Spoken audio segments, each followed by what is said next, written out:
What's up, YouTube? I'm so happy to announce that my podcast, IVF for Men, has been sponsored.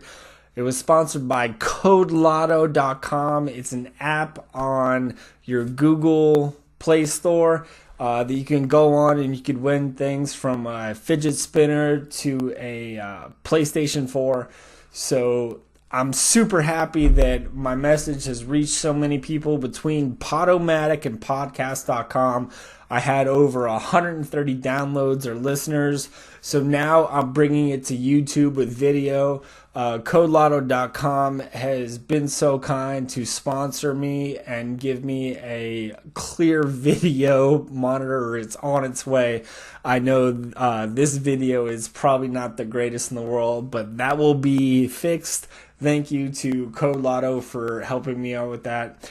So let's get into it. My first episode on this podcast was all about male infertility and what I had to go through as far as finding out that I had male infertility and the surgery that I went through for testicle removal and all that.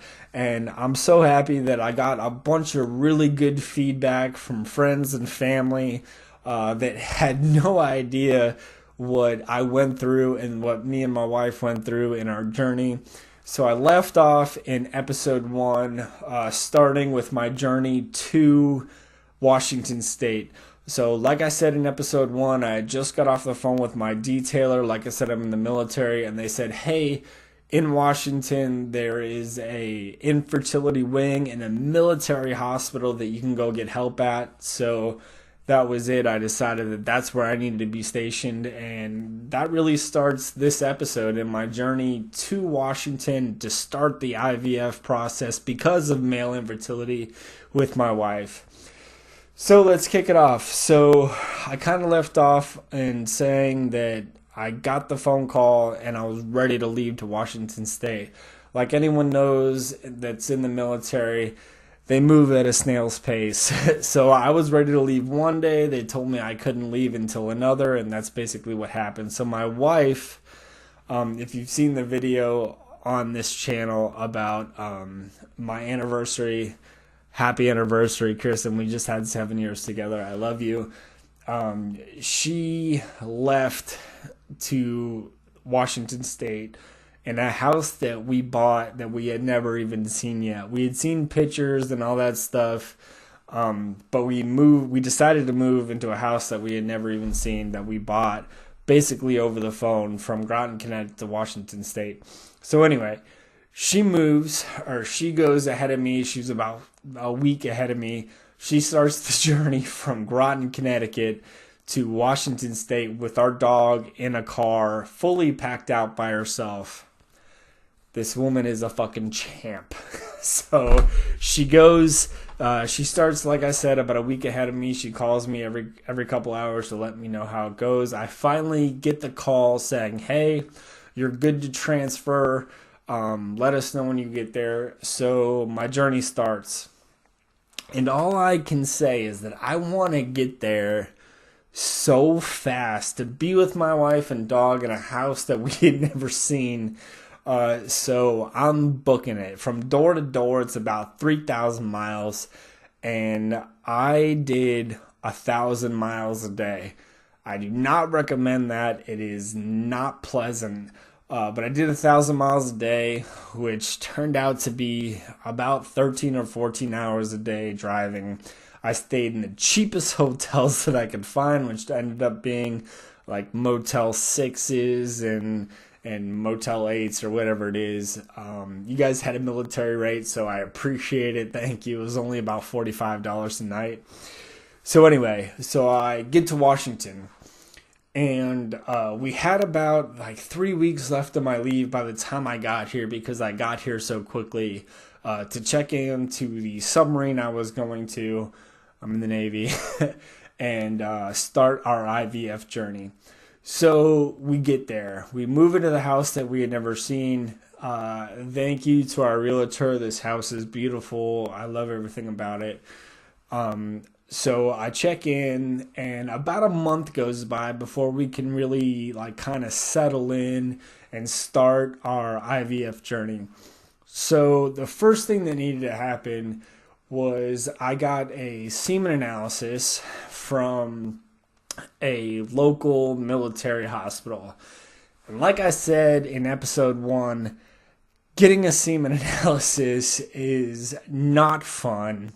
It's really the most awkward thing that you can ever do.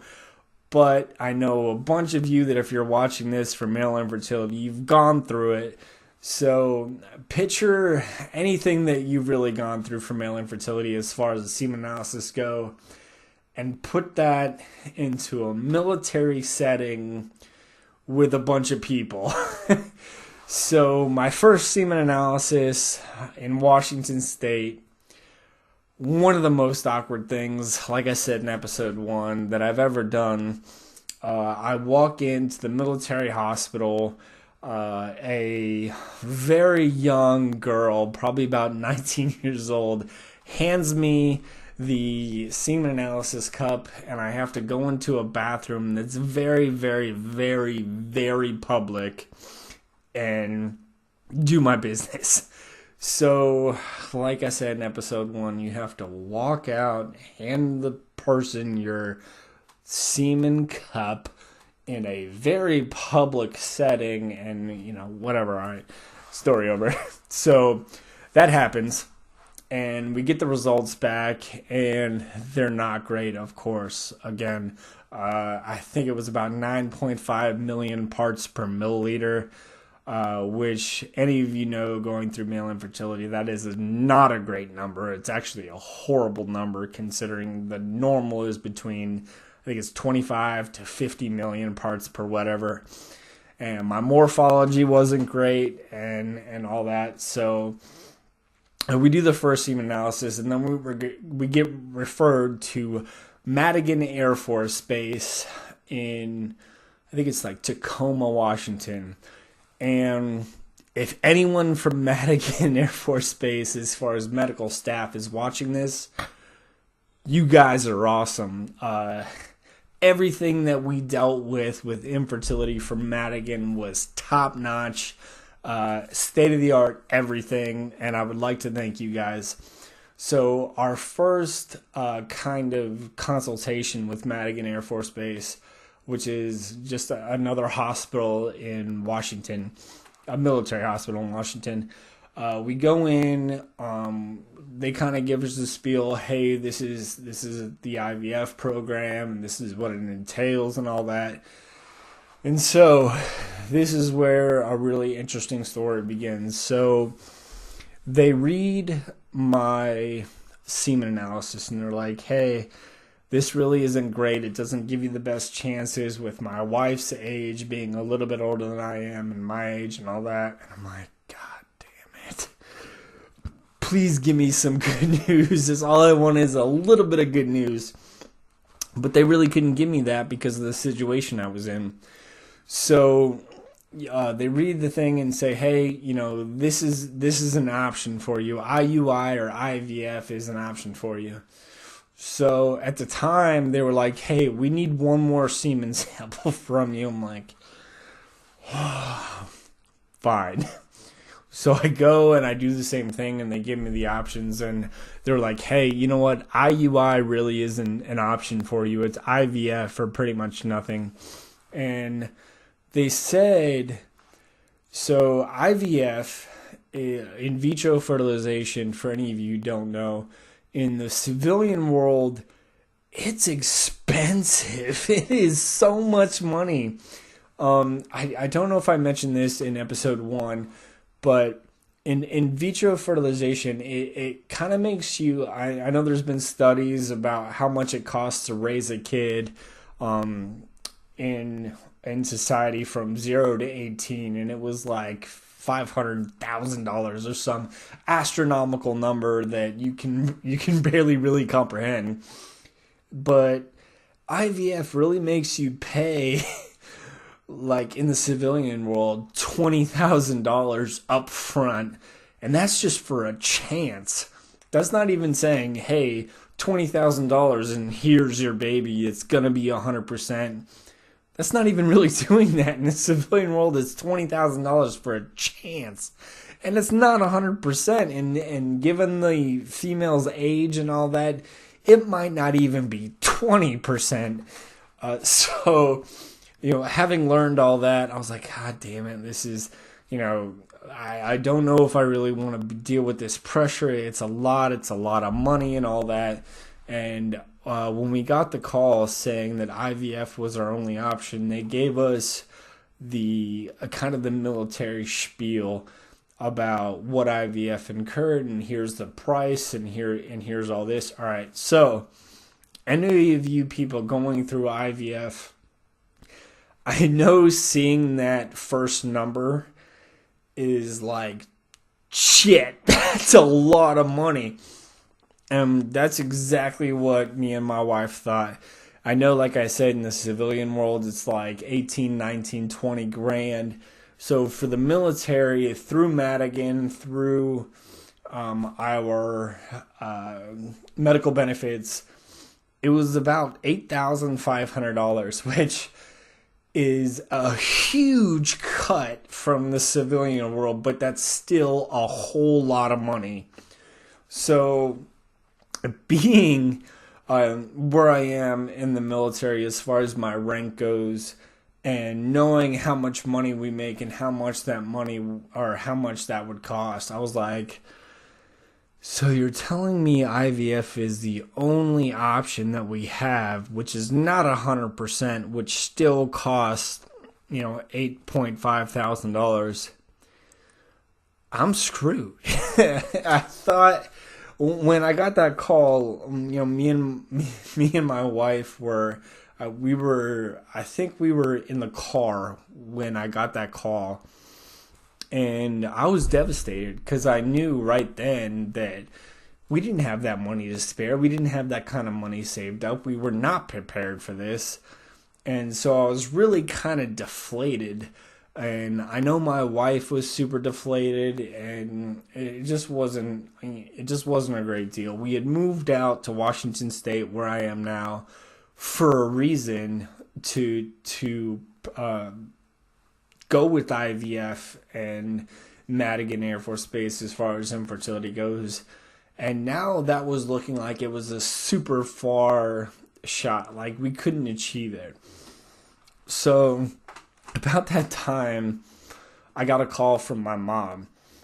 And the call was like, it was super upsetting. It started out super upsetting. And I was just like, hey, she asked me how the meeting went and all that, and I was like, well, it went good. They were like, you can do IVF, your semen analysis qualifies you for IVF and all that stuff. And she could tell there was something off. Basically, she could tell I was still concerned with something or upset with something, and she was like, well, what's the problem? Are you guys going to go with IVF? Or are you not? What's the deal? And I said, I would love to go with IVF, but we're probably going to have to take out a loan or something because it's like $8,500. And without really a hesitation or like it was quicker than that. She was like, I got you.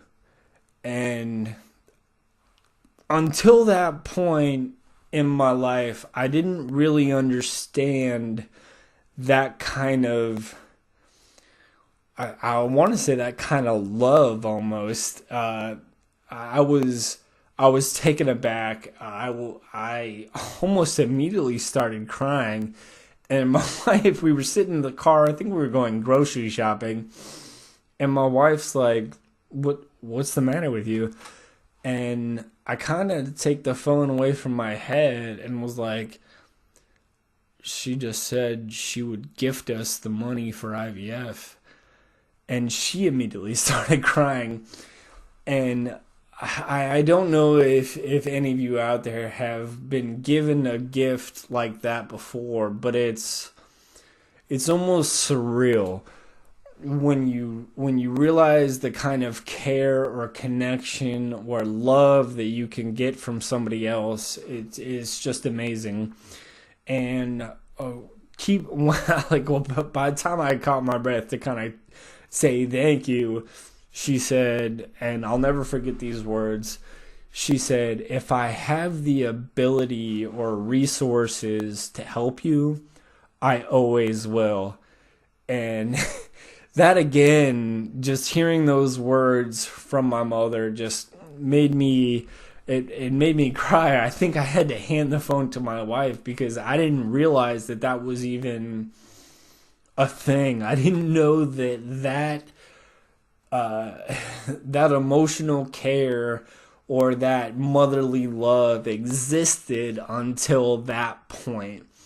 And I will always say that I have been so privileged to have the parents that I have. My dad, he was a professional golfer, and he obviously made a decent amount of money. My mom has been an entrepreneur of many things.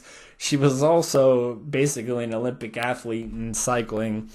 And so I grew up with a family of means. But since I joined the military, I tried to live my life as much as I can under my own kind of wings and provide for myself. But when I got those words saying, "Hey, if I have the means to help you, I will always help you," it shattered me in a good way.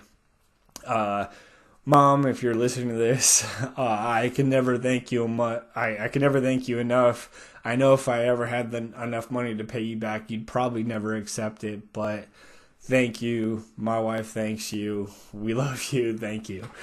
So getting past that, we found out we got gifted enough money to do the IVF process. So basically, I think in the next 20 minutes, my wife called Madigan saying, "Hey," because we had called before and said, "All right, we got to be put on the back burner because we don't have enough money to do this." I think 20 minutes later, my wife called and was like, "Hey, we came up with enough money to do the IVF process." They probably thought we were drug dealers and somehow came up with enough money, but that's besides the point. So she called, says we have enough money, and we get scheduled to do the initial IVF process kind of procedure. So a couple weeks later, or maybe a month or so later, I honestly don't remember the timeline. We go in, and they're like, "Okay, this is what's going to happen. This is your timeline." I think we got scheduled from the time we contacted them for like 3 months down the road. Some people may think that that's a long time, but anybody dealing with IVF, they know that is not long. Normally you get put on a wait list that's maybe even a year long, but this was very short. And like I said, Madigan, if any of you guys are listening, you guys are awesome. You guys give great care. So we wait the specific amount of time, and during this time, I'm going to work, getting used to my new kind of my new duty and all that stuff. And it's time for us to go in for kind of our initial actual IVF procedure appointment. And so the first appointment, we get there, and the nurse is explaining all these shots that my wife has to take. And the position that I'm in the military, I give shots kind of a lot for either the flu or vaccinations or anything like that. So I'm pretty okay with giving people shots in the arm and all that stuff. So we get there, and she's got a whole bag of shots, which there's like 60 of them. And she says, "Okay," she's talking to my wife. She's like, "Okay, you're going to have to give these shots, to yourself in the stomach. There's 2 shots a day, sometimes 3, depending on where you are in the IVF cycle." And I'm just looking at her, and she kind of smiles and looks at me, and I'm like, I'm going to have to give you these shots, aren't I? She's like, yeah, you are. So I was like, all right, well, cool. So, because I'm used to it. And I immediately thought, she's going to hate me after I have to give her all these shots in the stomach. So, I tell the nurse at Madigan Air Force Base that, like, hey, I'm kind of versed in giving shots. I'm kind of versed in giving shots. If you want to tell me the process, I'm going to be able to be there to give her these shots and all that. She's like, all right, hey, so, you're going to take the needle and do this. I'm like, okay, I'm not retarded. like I've said before, I've given shots. Just tell me, what part of the body, what time of day, and all this stuff. She's like, oh, are you a nurse? I'm like, no, I'm a cook.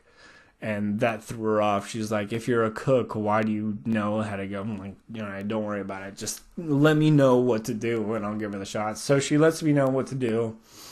And she's like, hey, you're going to start them on this date. And I'm going to need you as a man to do this. So in the IVF process, there is, like I said before, a whole lot of stuff that the woman has to do to prepare their body.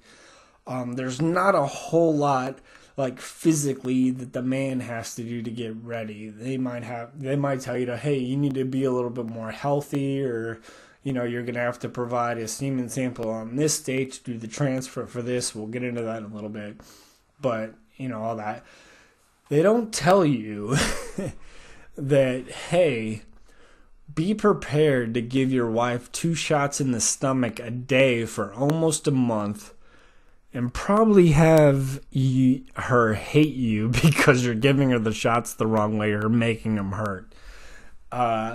Men, if you're in the same situation that I am and you have to give your wife shots, do literally everything in your power to do exactly what your wife wants. You may think that, hey, you're doing it right this way. No. Do it the other way. Make your wife happy. This is really about getting her body ready for IVF. Don't go rogue and do something else. Do everything in your power to make your wife comfortable, because in the long run, you don't want her stressing about something that you are doing. She's already super stressed about trying to have a baby. Don't do anything stupid or rogue on your own. So, the first night comes that we are supposed to give, or I am supposed to give her shots. So, anybody dealing with the IVF process, you can vouch for me when I say these shots are not, they're not easy when you look at them. They are super complicated. So the tube for the shot is like that big.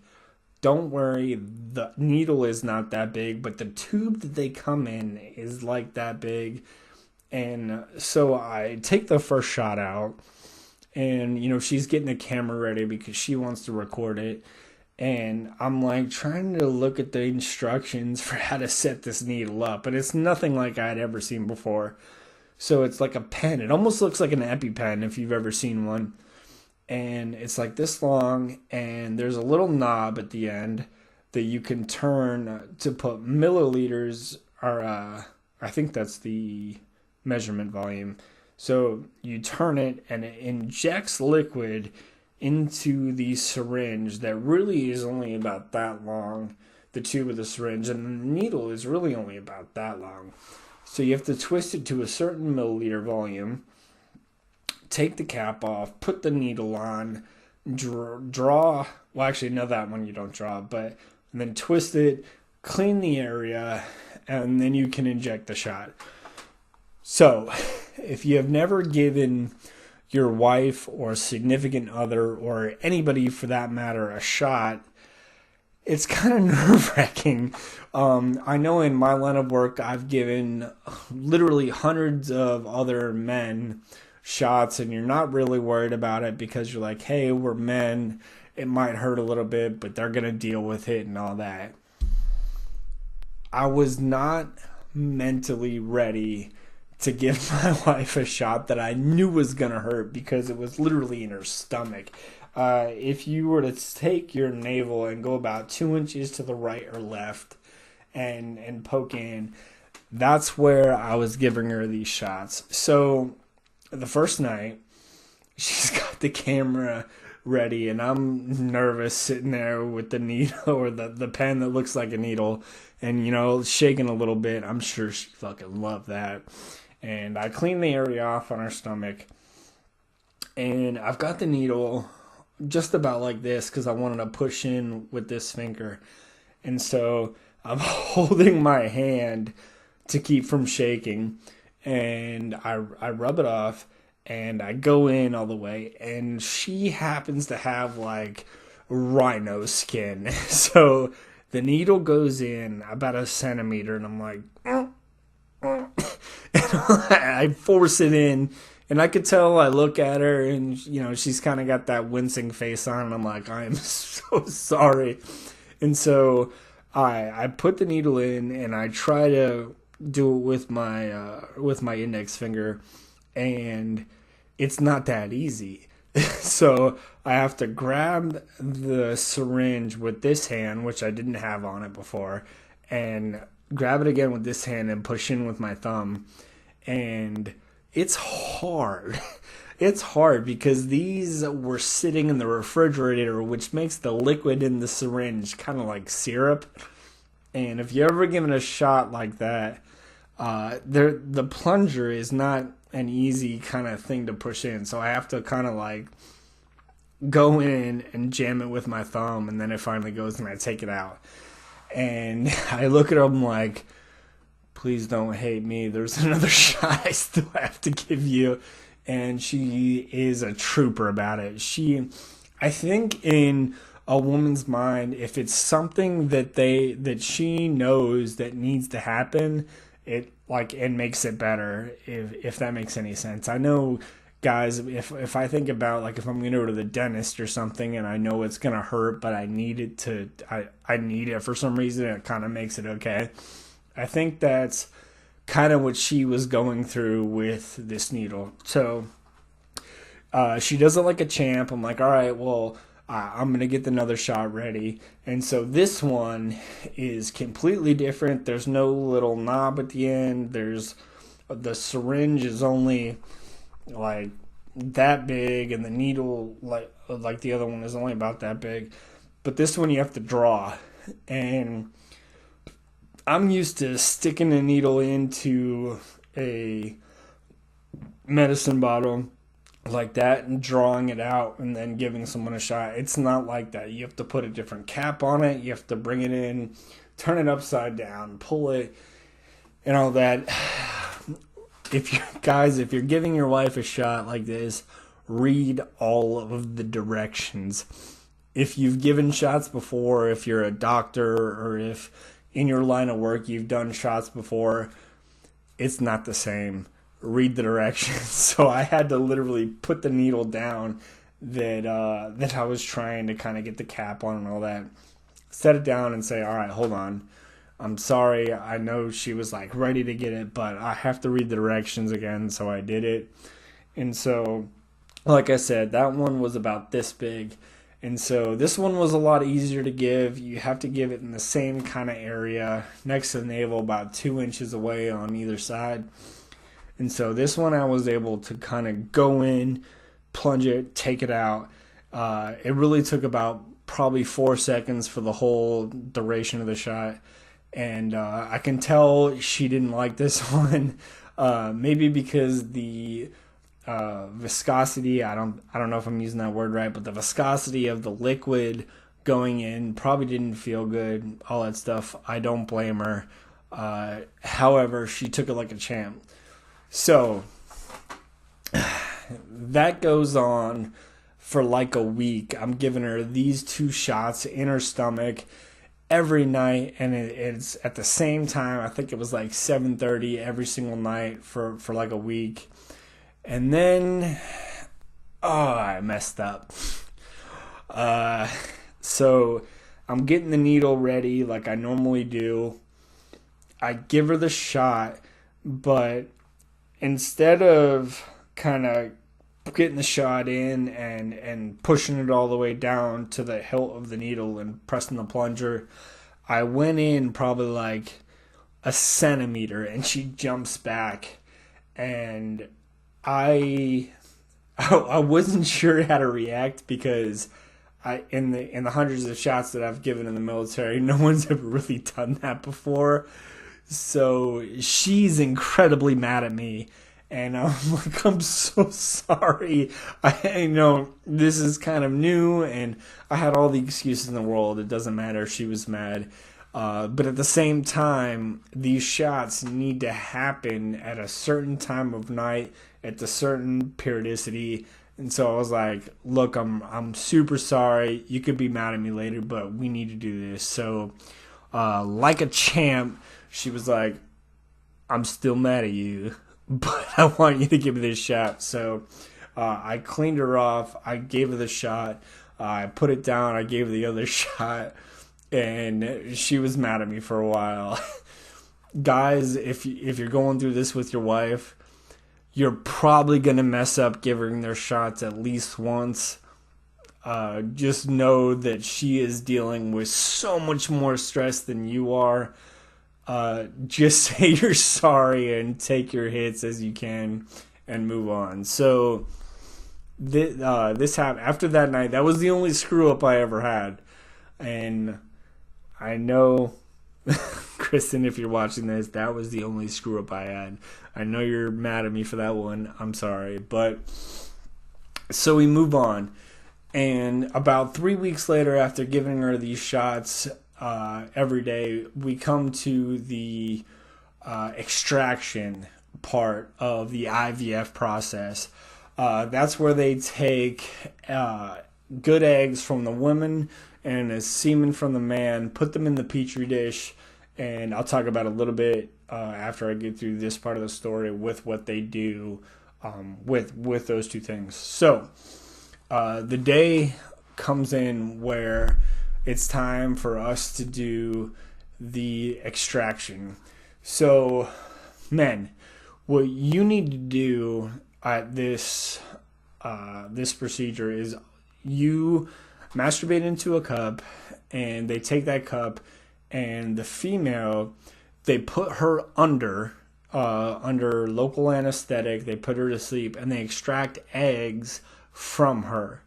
So my wife is not super comfortable with anesthesia. She thought she was going to get sick, and then, which is completely understandable. Anesthesia has different effects on everybody, but she was worried she was going to get sick. So she goes into her room. I'm with her basically until they put her out, and then it's my turn to go into my room. So up until this point, every semen analysis that I gave was the most awkward. Like I said in episode 1, and even earlier in this episode, was the most embarrassing and awkward thing I had ever done. We had to go to SRM, which is Seattle Reproductive Medicine. And like I said before, if anyone from Seattle Reproductive Medicine is listening to this podcast or watching this video, you guys do it right. Complete care, complete customer service. You guys are awesome, and I'll get into that a little bit in this next part. So, normally, for a semen analysis, you get the cup from some 80-year-old lady, you go into a bathroom that's very public. This was not like that. I'm not going to go into super detail because it is still telling people about it is embarrassing. But you go into this room. It's about 10 by 10. There is a big screen TV on the wall with a swing arm and a lazy boy in there with a touchpad, which I didn't know what it was at the time. It just kind of looked like a black kind of screen sitting on the armrest. So I sit down. I accidentally touch what I didn't know at the time, which is touchpad. I touch the touchpad, and the screen in front of me turns on, and it's what you think it is, pornographic website. However, I'm not going to get into all the details, but that's customer service if I've ever seen it before. They try to cater as much to the man and the female as possible. They put me in a very comfortable setting to do what I needed to do. So I got that done. And normally when you give a semen analysis, you have to bring the cup, which is uncovered, everyone knows what it is, into the lobby and hand it to the lady at the front desk. This place, SRM, there is this panel on the wall that turns like Legends of the Hidden Temple status, 90s reference. You put it in the wall basically and turn it, and someone on the other side of the wall gets it, and then they do what they need to do with it. That's awesome, in my opinion. So I walk out, I do the Legends of the Hidden Temple thing, I put it in the wall, and they've got it, and I go out to the waiting room, and I'm waiting for probably only about 15 minutes, and during that time I was waiting, they extracted eggs from my wife into a petri dish, and they did the same thing with my semen. They put it in a petri dish, and in my opinion, this is where freaking magic happens. So I'll tell you a little bit about that after I say this part of the story. So about 15 minutes later, I walk into, it's basically looks like an ER. There's kind of beds all over the place with curtains, and people are doing whatever they need to do. And so I walk in, and up until this point, I had never really seen my wife under anesthesia. One of the funniest things I ever seen. I think she asked the nurse the same question about 4 times, and then when she left the room, she would ask me, "Do I sound like? Do I sound high right now? Did I do anything retarded?" I'm like, "Babe, no. You're beautiful. You did a great job. They got everything they needed to do. As soon as you wake up a little bit more, they're going to let you leave, and I'll take you home." So what happens after we leave, which really only took about a half hour, SRM, you guys are awesome, is they take the semen and the eggs, and they do a process which I didn't know until now, which is called ICSI. And they literally inject the good semen, depending on how many you had, into the eggs. They gave us the option. Normally they can put the eggs in the petri dish with the egg and let it happen. But now they're really trying, and they think there's nothing wrong as far as damaging the eggs of the semen by injecting the semen right into the eggs and kind of taking out the middleman. So that's what they did. And originally, I think we said we wanted to insert 2 fertile eggs into my wife to kind of see what happened. So what they do is they take the good semen and the good eggs, and they put them basically in a vacuum sealed box, and they shut the door. And so basically you don't know if magic happened between the days where they shut the door and they open the door. And so it's really kind of gut-wrenching. You don't know if the process that you guys just did, where your wife went under and you gave the semen sample, did anything. Like they could come together and not mature, or they could come together and there could be some defect with it where they won't go forward in the process. Anything could happen. So it's between 3 and 5 days where they shut the door and they don't open it. And so you're just sitting there like, well, I hope this worked. And you have no idea. So By the time that my wife got the call back saying, "Hey, we opened the door and this is what we found," was I think 5 days. And what they found was they had, I think, four eggs and semen. Oh, so I hit it again. Eggs and semen that came together and matured. So we decided, which is a good number, by the way. Some people get astronomical numbers, which is like 12 and 12, where they came together, matured perfectly, and all that. We had four, which in my mind was an awesome number because I'm thinking that, hey, the problem's me. I hope that they get enough good semen and enough good eggs from her to make this happen. So they had four, and they chose, because we decided we wanted two, just to see what would happen. Because we were like, all right, if we have doubles or multiples, then cool, that's what we're going to live with. Or if we get a single, whatever, cool, great. We'll be pregnant either way. So after they say, okay, hey, this is how many matured, a couple days later, that's when you have the transfer. And the transfer is where they take the good egg and semen that matured and implant them into the woman. This is really it's not really an operation. I mean, it is, but they don't put the woman under. They don't need the male there. They just need the woman. So at the time, I was not able to get away from work, so my wife actually had to go do this by herself.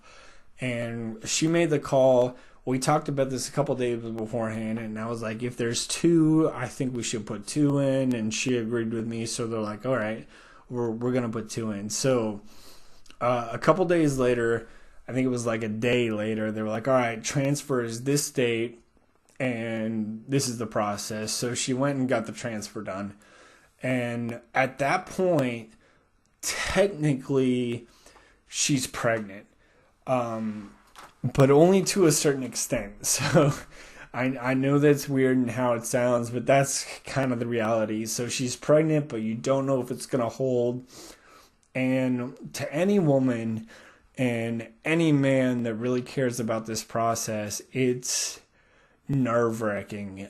I wanted her to sit down. I didn't want her doing anything too strenuous.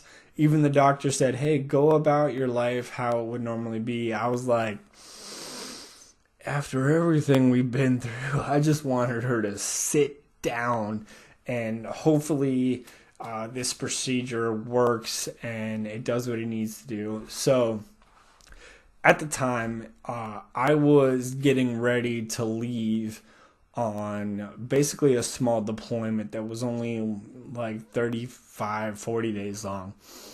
And the time kind of lined up that I was either going to find out right before I left or like a week into me leaving that she was pregnant. So on top of everything else, being in the military, you don't have a full set schedule. It's exact to a point, and then there's things that can happen on either end to where you're leaving before or leaving after the date that they said.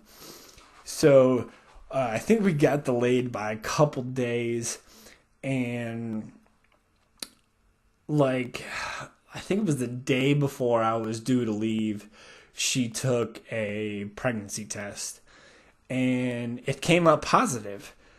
But I know that it's like, oh yeah, it came up positive, awesome. So a thing about doing IVF is that they inject a woman with so many or so much medicine that there are certain drugs that they give the woman that can actually give you a positive pregnancy before you're actually pregnant. And I honestly, right now, I forget what it's called, but you kind of can test out that chemical in your system. So a couple days after the transfer, they say if you really want to, you can take pregnancy tests and see the line kind of fade to nothing. and then a couple days later it'll grow into a solid line if you are pregnant.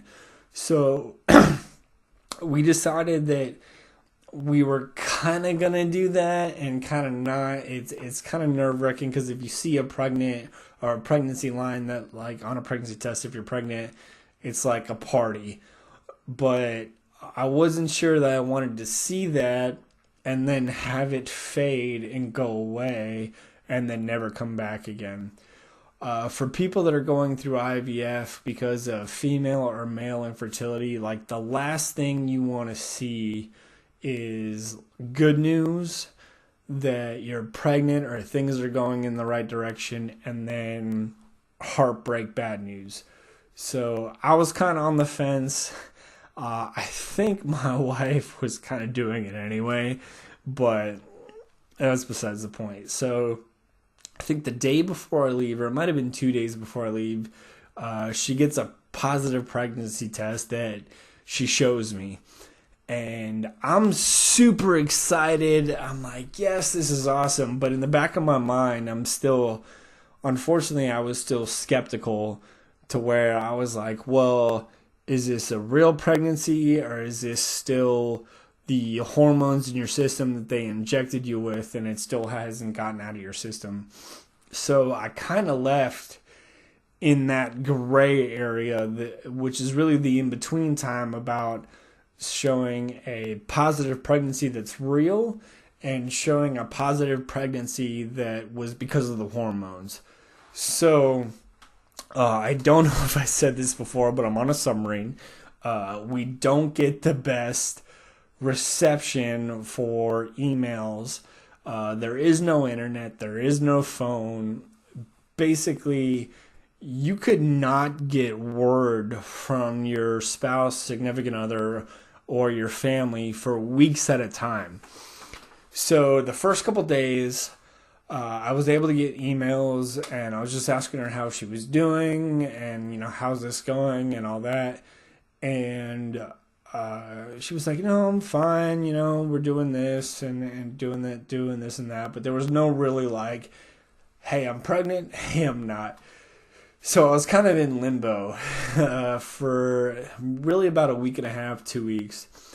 So this one day, I sit down at a computer, and like I said, you don't get emails all the time, so you're checking them, but you could not have anything, and you check them again, and you have 9.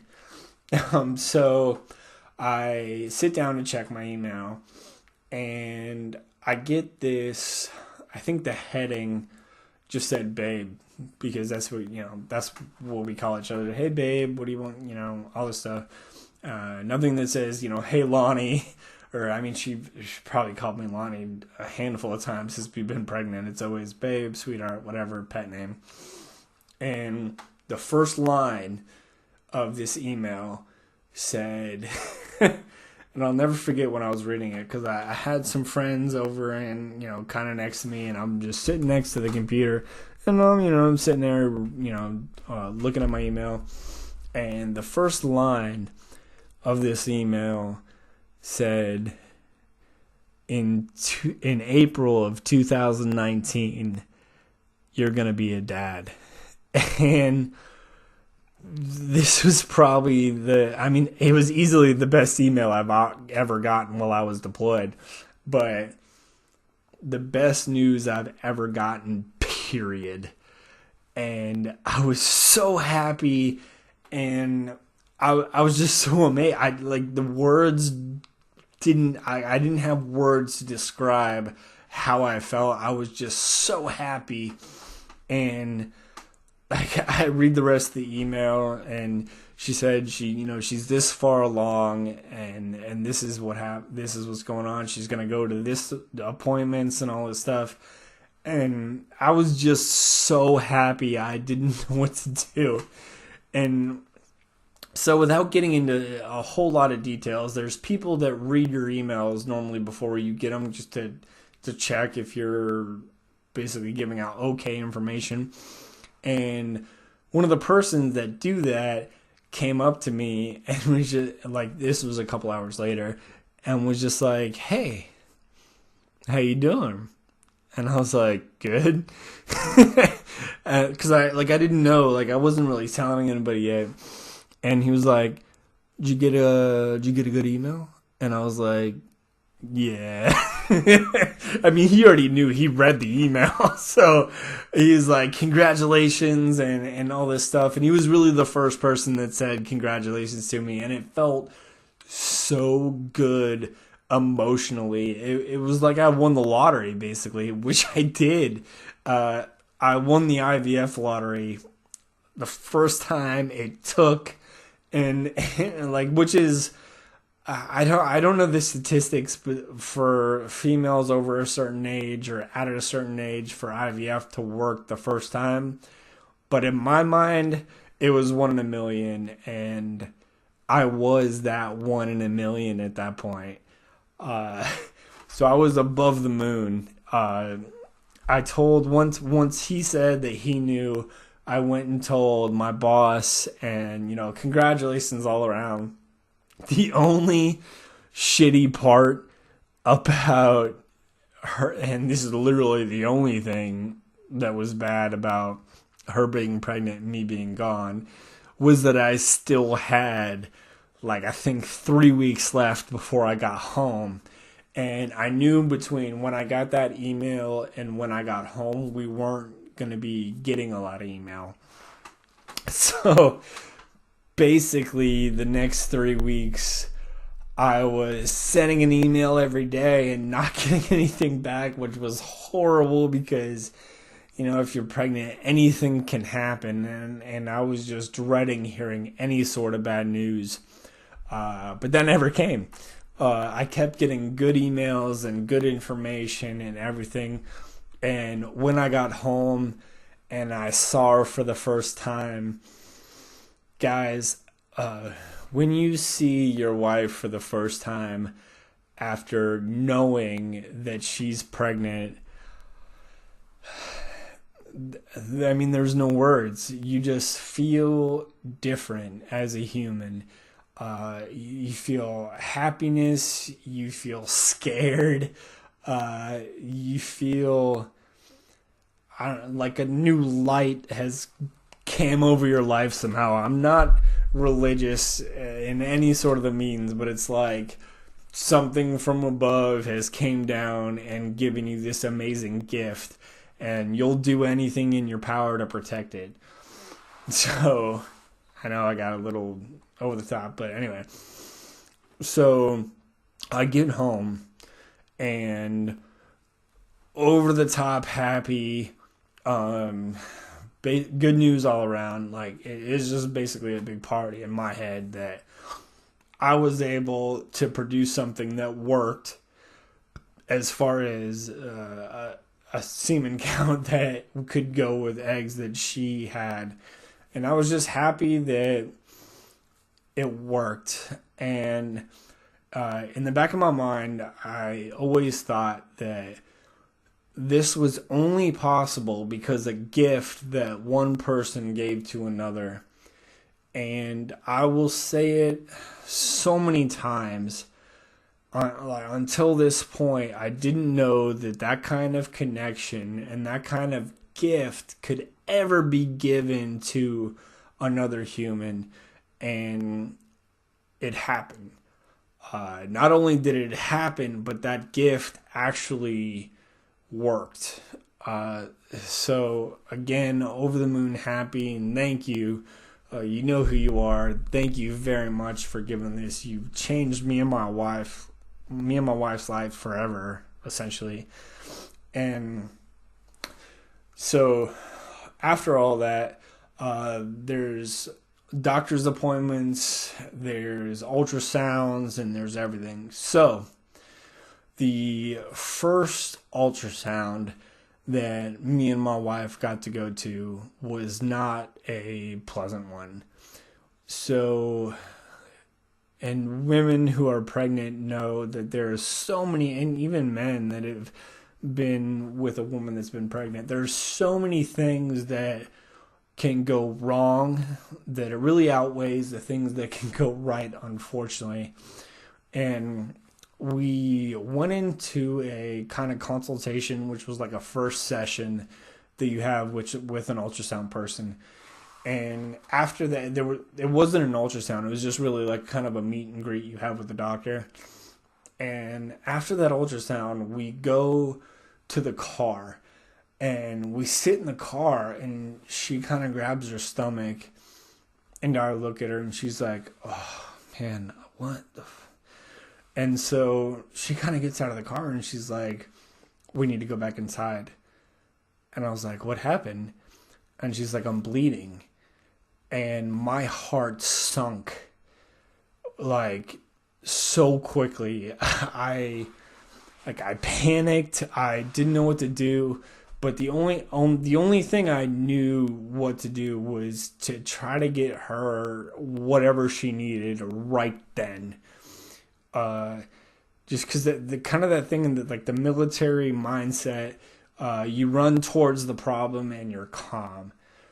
Well, I was as calm as I could possibly be, and we went back inside, and she had kind of a big bleed that was scary. It scared her. It scared me.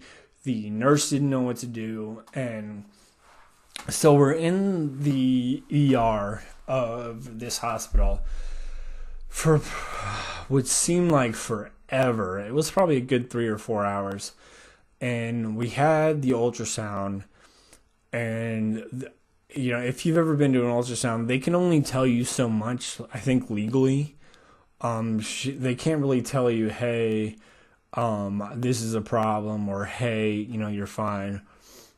I'm not going to name the hospital, but the ultrasound tech that kind of handled our case was like, "Dad," she's talking to me, "Dad, have you seen, the baby yet? Have you seen an ultrasound yet?" And I was like, "No, I haven't. I've been gone," and all this. And she turned the monitor to where I can see it. And there was no sound, but I know a little bit medical, a little bit, and the screen had what looked like a heartbeat on it. And as soon as I saw that, my face lit up. I felt better because the baby had a heartbeat. And I know there's, the M word in pregnancy that nobody wants to hear, but of course that's what your mind runs to if there's a problem. And I didn't want that to be an option. I mean, like, up until this point, I was like hyperventilating. The nurse, as my wife was laying in the examination room, kept asking me if I was okay. I wasn't. I was not okay. My heart was racing. Like, I have a Fitbit, and I was looking at my heart. I'm like, 150, 160. I wasn't in good shape. I was sweating and all this stuff. And once I saw that, though, I calmed down to an extent. I knew that the baby had a heartbeat, so the baby was alive, which was good. And then the ultrasound kind of continued on, and she was like, "The baby is fine." That's basically what I did. I almost felt like I had to breathe into the paper bag so I can get the whatever that does for you. But that's where I was at. So we go home, and I'm happy that the baby is good and my wife's good and everything, but at the same time, I was still worried. I was worried for reasons that I don't even know. I was worried about my wife's health. I was worried about the baby's health. And all through this, I was still having to go to work. And men, if you're going through this, the biggest thing I can say is, as far as like mental preparation, and all that goes, is take care of your wife. It's good that you are concerned because it shows you care, but take care of your wife as much as possible. She is possibly and probably the mother of your future child. She needs to be taken care of, and this is the time to do it. So that's what I did. I didn't try to show a lot of worriness, emotions, even though she knew that I was worried. I was really trying to take care of her as best I can. So that's what I did. I tried to take care of her as much as I could. And about 2 weeks later, unfortunately, the same thing happened. She had a bleed, and we went to the ER. And luckily for us, and that it was okay. Hey, sorry, the video ran out, so I'm going to start right back off where I let off. So the second bleed she had, she was okay, the baby was okay, and we got past it. So by this time, I was super worried about this pregnancy. She had already bled twice, and she was super emotional about it for all rights. I mean, come on. And I was worried about it. So like I said, guys, the best thing I could do was support her emotionally. There wasn't really too many things I could do physically, or I could really only put out into the universe good vibes about it and good emotions to make this okay. So luckily that was the last time she bled or we had any problems. So at this point, she was, I think with the second bleed, she was about 6 weeks or 8 weeks pregnant. Since then, we haven't had any problems. And so this whole time, I'll jump back into a little bit backstory. We've been trying for 6 years. And this whole time that we were married, I always wanted a little girl. I don't know why. I always envisioned myself as the father of a little girl. I don't know why. So I think I literally willed a little girl into existence. I know if a couple of you guys are religious or even spiritual, you know about praying, or if you're spiritual, the good energy and good vibes you could put out into the universe to produce something that you want. I full on believe that I did this.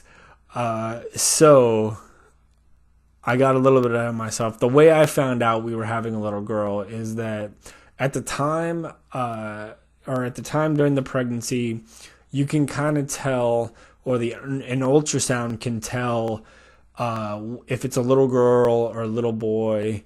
I forget the weeks, but there's a place in Washington State that you can go for early detection. And so I had known that we were going to go to this place, and I had planned a party that had to do with my birthday because it was October 16th that weekend, and I was going to find out during that party. My wife was going to go to the early detection place, and she was going to let me know because I decided I want to know at the party, and I didn't want to know right when she got back. So long story short, she went to the place, she didn't tell me, and then when I asked about it, she told me she had gone already without me. And I was like, okay, I need to know now. It was like 2 days before the party or 3 days before the party, and I just wanted to know. I needed to know. And guys and women, to each their own about finding out the sex of your child. I wanted to know. I wanted to know if all the energy I put out into the universe produced a little boy or a little girl. So the way I found out was awesome. She handed me, it was an envelope full of pictures, which were ultrasound pictures of the baby. And I should have known beforehand because she took her phone and was holding it like this. And I was like, what are you doing? And she's like, oh, no, I'm just looking at my phone, doing this. And it happened to be pointed right at me. So I was like, this is it. In my head, I was like, this is where I find out. So I'm going through the pictures, and there's like 40 pictures there. So I'm like looking at each one. I'm taking my time. I'm like, is that a boy? Is that a girl? I'm not sure what I'm looking at. Because guys, once you start looking at ultrasound pictures, you're not going to know what you're looking at. Women, you're not going to know what you're looking at. only really the ultrasound tech and the doctor can tell you what you're actually seeing until you get kind of the eye, which won't come right away. You're not going to know what you're looking at. It's going to look like a pea in a pod with a dot, and they're going to be like, hey, that's your child. I'm like, all right, well, okay, as long as it's living, all right, I guess I'm happy. So I'm looking through the pictures, and I get to probably the 20th or so picture, and I'm looking, and I see this picture, and there's little yellow writing across the top part of the ultrasound picture, and it says baby girl. And my wife, knowing that I wanted a little girl, I'm pretty sure that's why she had her phone out, like a video record of me, because she knew I was going to be so happy.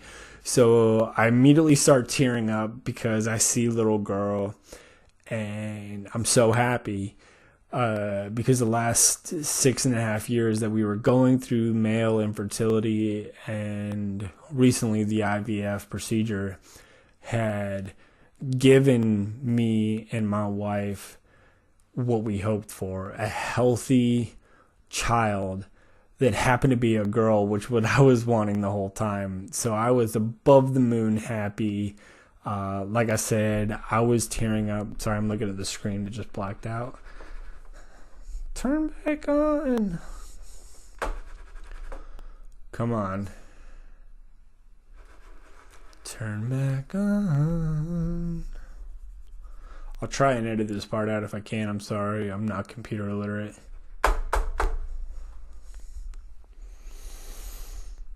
There we go. Oh, still recording. I'm not going to edit it out. So like I said, just found out we were having a girl. Over the moon happy.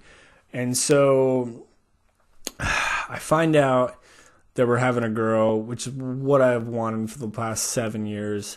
We go into the weekend, have the party, which was supposed to be a gender revealing in my birthday party. Just turned out to be a birthday party with gifts for the girl. I'm so happy. A bunch of my friends came, gave me baby clothes and everything. Miller, Pope, if you're watching this, they're military friends. That onesie that you guys got me that said I love my dad and his tattoos, awesome. Mooley gave me a bunch of baby clothes. Javon, Smith, everyone who gave me anything, Colby, all of you guys, thank you for all of the presents that you give me. I know my wife's friend Bree sent us a whole bunch of baby clothes. Thank you. Everything is awesome. I love you guys. And so after that, we keep going to the ultrasounds. The baby's getting bigger, baby's getting stronger, and it's been awesome so far. And right now, I think we're sitting at about 6 months pregnant, and I feel like a brand new man, so to speak. Emotionally, I said to my wife today, I was like, hey, is it just me or have we been getting along better than ever? And she's like, no, ever since I've gotten pregnant, you just, everything that she's needed, I've tried to provide. And it's a feeling that you get as a father. And I want to say it's like dad instincts kind of kick in. I'm not sure that's what it is, but that's what I feel like it is. To where you turn into like kind of wanting things for yourself to wanting to provide for your future child and your wife, just making sure that unit, while your child is living within your wife, is perfect. Anything that they need, you're just automatically going to be like, that's what I need to do, and that's all.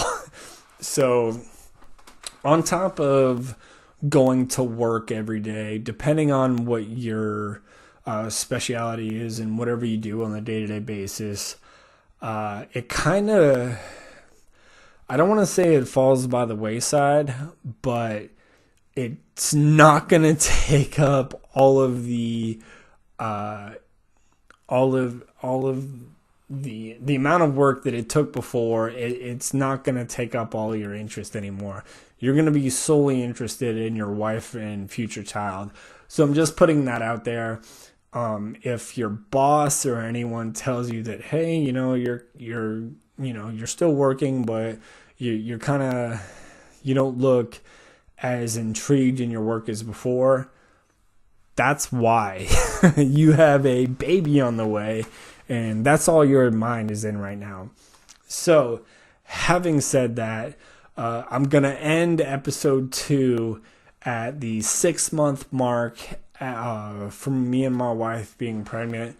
I know it's almost Christmas time, and this is the first Christmas.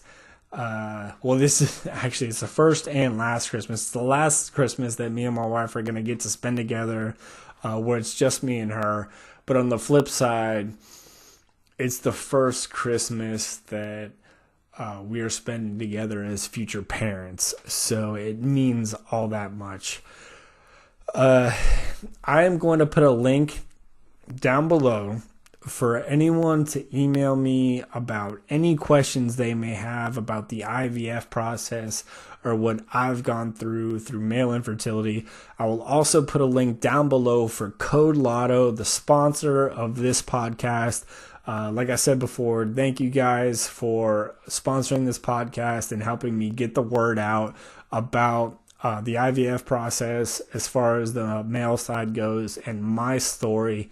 There'll be a link, like I said, down below to the Code Lotto app. And hopefully the next time I post a video or episode 3, I'll have more good news to tell you guys about my journey, and plus hopefully probably a little bit better video because Code Lotto has so generously gifted me a better camera. So thank you guys for listening. I know this has been a long podcast and a long video. Hopefully I didn't bore you guys too much, but I love you guys. Wish me all the best, and I'll get back in touch with you as soon as our next ultrasound. Later.